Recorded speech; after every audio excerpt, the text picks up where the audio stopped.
Pemirsa, pembangkit listrik tenaga air Merica di Banjarnegara mengalami penurunan produksi setelah hanya mengoperasikan pembangkit 2 jam sehari. Akibat air yang masuk ke waduk mengalami penurunan.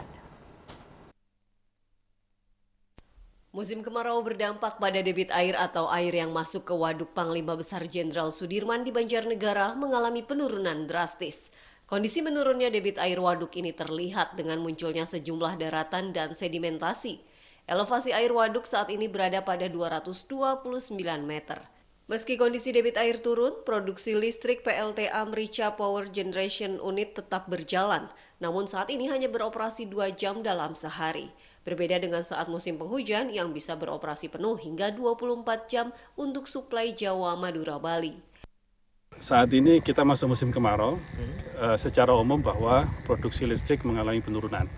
Ini adalah salah satunya, efek terbesarnya adalah dari efek El Nino yang saat ini juga mendera di Waduk Merica ini.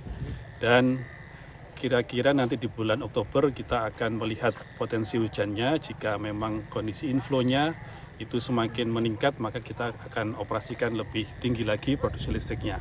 Tetap semuanya bertumpu pada irigasinya tetap berjalan, dan produksi listriknya, pengoperasian pembangkitnya juga terus kita operasikan untuk melistriki masyarakat.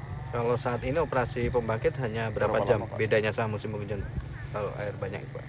3 bulan terakhir kita lebih sering operasi dengan 2 unit engine di waktu selama 2 jam. Itu sesuai dengan kebutuhan dari pelanggan kami, yaitu unit pengatur beban yang saat ini mengatur agar kebutuhan tegangan dan frekuensi di sistem itu terjaga. Dan itu selama 2 jam dirasa cukup sambil kita laporkan kondisi elevasi di Waduk Merica ini. Tak hanya digunakan untuk pembangkit listrik, saat musim kemarau, air waduk juga dibagi untuk irigasi pertanian. Produksi akan kembali normal saat musim penghujan dan debit air waduk meningkat. Dari Banjarnegara, Elis Novit, iNews melaporkan.